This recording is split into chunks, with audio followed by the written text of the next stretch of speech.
Hello everyone, কেমন আছো তোমরা সবাই? আশা করি ভালো আছো। আমিও ভালো আছি।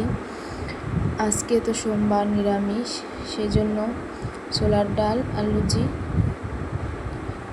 নিরামিষে মানে চলে না বললেই চলে, কিন্তু আমার অনেক ভালো লাগে।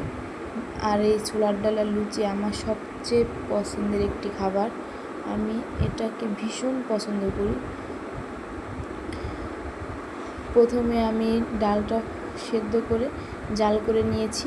তারপরে তেলে গরম মশলা, দারচিনি, এলাচ সব কিছু ফোড়ন দিয়ে, জিরে, তারপর নারকেল কুচি আর নারকেল কোড়া দুটোকেই সুন্দর করে ভেজে এখন ডালটা দিয়ে একটু জাল করে নিব।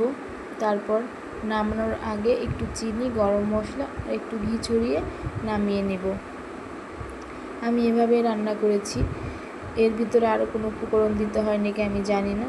তোমরা কীভাবে রান্না করো অবশ্যই কমেন্ট করে জানিও। আর ভালো লাগলে অবশ্যই like, comment, share and subscribe করতে ভুলবে না। আমার পাশে থাকবে, আমাকে সাপোর্ট করবে। তোমরা আমাকে সাপোর্ট করলে, আমার পাশে থাকলে আমি অনেক দূর এগোতে পারবো। আর আমি সারাদিনে কী করি সেগুলো ব্লগ করতে পারি না, কারণ আমার দুটো ছোটো ছোটো বেবি। যতটুকু পারি তোমাদের সাথে শেয়ার করি। ভালো লাগলে অবশ্যই কমেন্টে জানিও।